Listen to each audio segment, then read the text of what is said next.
Hey guys, Cherokee, I'm back with another video, and today we're going to be talking about Smackdown. This is the Smackdown, they had a little bit of a time delay for me, but it was all cool. I was able to dodge some spoilers, so we live. I hope next week I don't have to see any spoilers and I'm able to dodge them again. But opening up the show, we had Kevin Owens and Randy Orton. Now, Randy Orton, it was the one who kicked off the show, which I love the fact that they sing these wrestler songs. I think that wherever you go, we should be singing these songs, especially like a known one like Randy's. Now, Randy Orton, this man was hurt by what Kevin Owens did, I think, personally. And Kevin Owens coming out and talking to Randy as if he didn't try to end his career is honestly insane to me. Kevin Owens is kind of veering towards that deep end, and it's getting it to the point where I can't even defend him anymore without looking crazy. Like, I don't want to look crazy, so I can't even defend it no more. I can't. Kevin Owens is very serious about it just being Cody's fault and not his at all. Not taking any real accountability, saying that he messed up, but you know, we cool. We should go and get some tag team titles here. Like, that could have worked months ago. Y'all could have been some tag team title champions months ago. Tag team champions months ago, but no. You dropped this man on his head.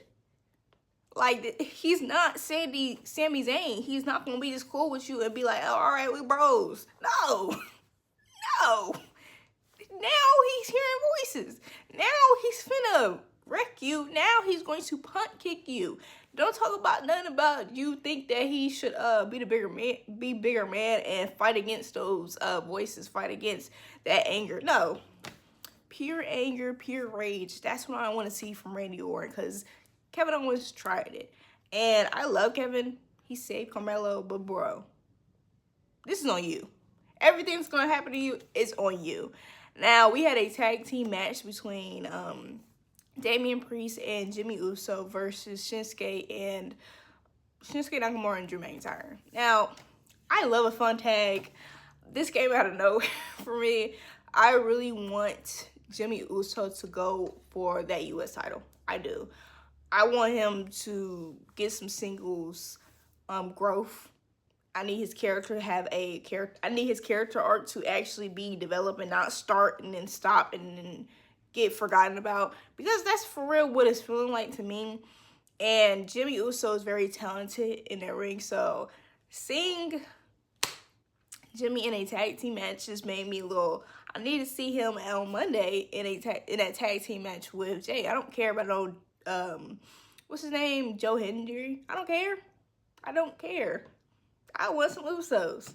I want that nostalgic feeling of the Usos. Like, if they want to come out, they can't do that now because you gotta eat. But if they want to come out to the Usos theme, I would have been seated for it. I ain't gonna front. I need to hear that. I need to hear it.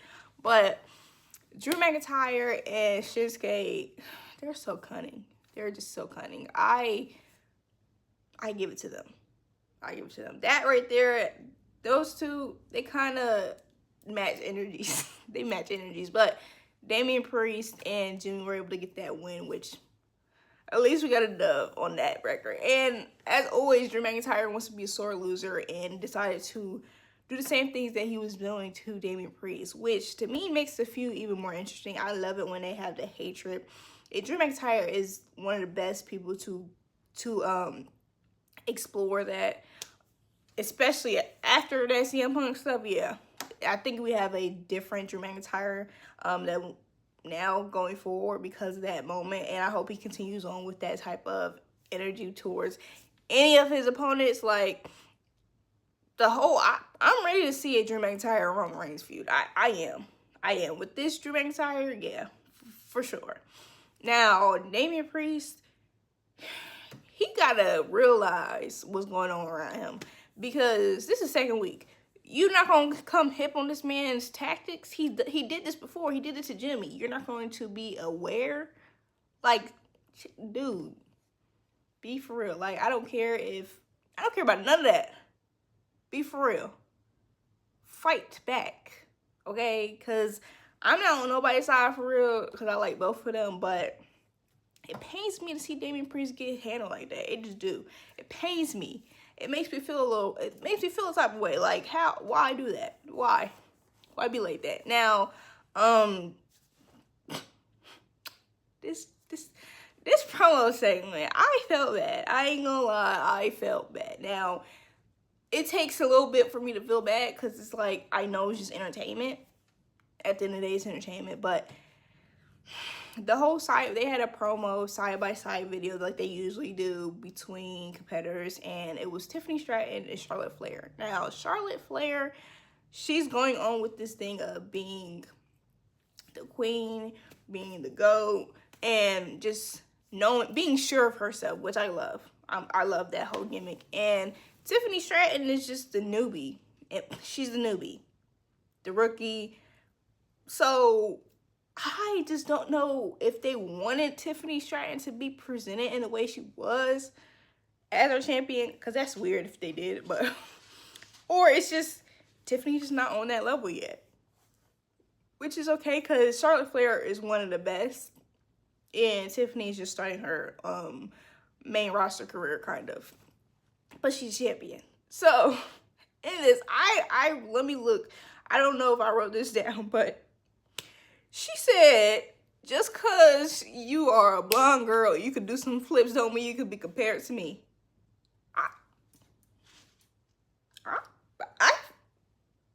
That got a little serious. Kayfabe or not, like, you saying that, and basically she shut down Tiffany Stratton bad. She did. Like, that right there is something I like to see. I like to see that. Like, don't hold your punches. Why? We're here to elevate, and you only are elevated if you know how to respond, and you're only gonna know how to respond by practice and being in that field, really doing it. So Tiffany getting done like that by Charlotte, sure, fine, but at the end of the day, she's gonna be able to bounce back from that 100%. Now, I saw a post, somebody said Charlotte shouldn't have gone that hard. Now Tiffany, she should win now, but no. This is a job with more than one duty other than doing well in the ring and looking good. You got to be able to bounce on some promos. If anything, it'd be the other way around. It would be, because after Charlotte, people are only gonna get harder on you if you beat Charlotte Flair. You're not gonna be able to skate by. No, you gotta bring. Charlotte doing that is bringing the best out of Tiffany, and that's all you need to have is somebody that brings the best out of another person. But that was brutal. It was brutal, and she ate her up bad. She ate her up badly. Now we had a match between Braun Strowman and Jacob Fatu, which the crowd was loving everybody for real, and the chanting for Jacob, beautiful. This was a match for real that we've just been going. We've been going through different variations, and I'm fine with it. I am, and I hope that I need to see something from Jacob. Like, I need to see something from Jacob and another person that's able to complement it very well, because they're not really complimenting each other on a level where I want to see, but they're bouncing off each other very well, which is pretty good. Braun Strowman, though, I think he's like inches away from getting done dirty by Jacob. Inches away.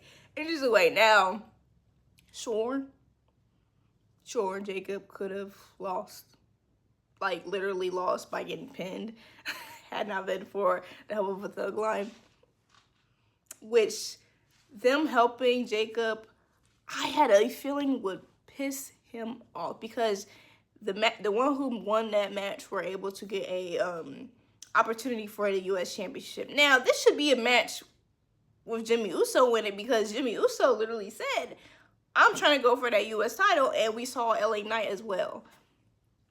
I get it. We had Solo out there basically saying, hey, Jacob, the one who should do it, fine. That's fine. That's cool, whatever. But now it don't matter, because Braun Strowman got that opportunity.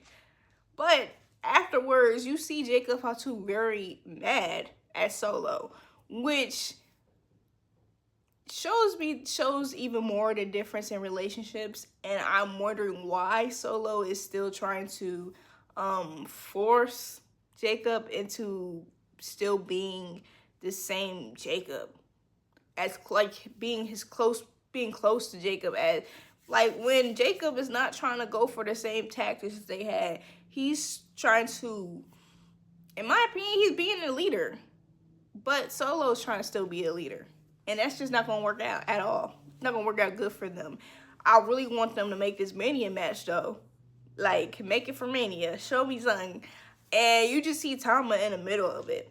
But I really think Tama is going to choose Jacob's side, because they was really in it together while Solo was gone doing whatever he was doing.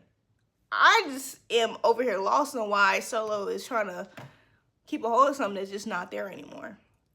It's not the same thug line we knew. It's not. Zelina Vega and her new look, her new entrance. I didn't hate her entrance. It just felt generic. Death Rebel, man. Death Rebel. But this is a match that I think that Piper low-key needed to win. I wanted Zelina Vega to win, and Zelina Vega could have won, because that's what she beat Piper to go on to become the Queen of the Ring. It's just, you cannot have trash Secret Service agents near you. And if Piper lost, that's exactly what we would have. Trash Secret Service agents. You can't have that. No matter, even if they was doing some low-key, some messed up stuff, we still can't have that. So Piper getting a dub, she needed it. I enjoy seeing Zelina Vega in the ring, especially because she uses her legs a lot more because of her height disadvantage. Chelsea, somebody needs to end Chelsea's reign. It might just be Piper, or it might be Piper or Alba Fire, because they're the closest ones to Chelsea. And at this point, because of those two women, you can't get near Chelsea. You can't actually fight Chelsea, which to me is weird, because at this point, somebody should have made a rule that, hey, nobody can come out while Chelsea's having a match.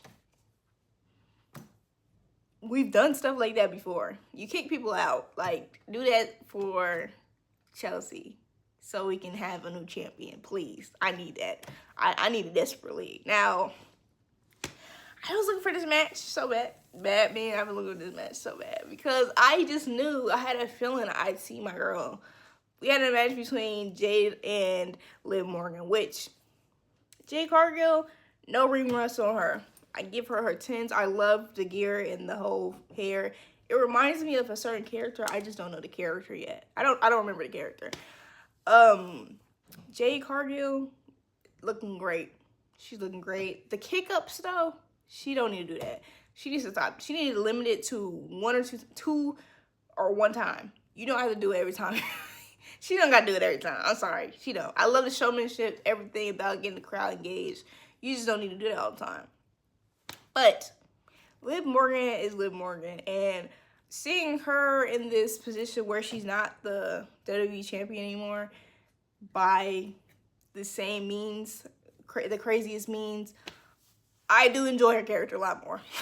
I won't even lie. I enjoy her character a lot more, because there's not as much stress, and there's not as much on being a tag team champion with the women's division. Call spade a spade. It's not. So she can get along with doing the same thing she's been doing. But Liv Morgan and Raquel, the fact they was walking away from the match and Jay had to pull her back in is hilarious to me. Because if you didn't care about the match, you should have just got a chair and start beating on Jay. If you didn't care about the match anymore. But that's fine. Later on in the match, when Jade, she was almost gonna get one. No, she was gonna get one off of Liv. I was just playing. I was just playing now. Liv was getting handled ragdolled around. Like, I thought she probably didn't think she would have to go through that again, because if she wasn't going against Rhea, but no. Jade is over here throwing her. But my girl Naomi said, I'm getting my lick back. I'm getting my lick back. And y'all want to say whatever y'all want about her getting doing this behind Jade's back. No, she was in Jade's face. Jade just didn't know she had a title on her hand. Like, work smarter, not harder. Do not try to make her go through hoops. If you're not cheating, you're not trying to win. But Naomi allowed Liv to get in an opening and get one over on Jade. So no matter how much I don't really care, you know, how conflicting are my relationship and liking Liv Morgan, I gotta give her 10. She's pinning everybody. She's pinning everybody. Like, there's literally not many people that haven't been pinned by Liv Morgan.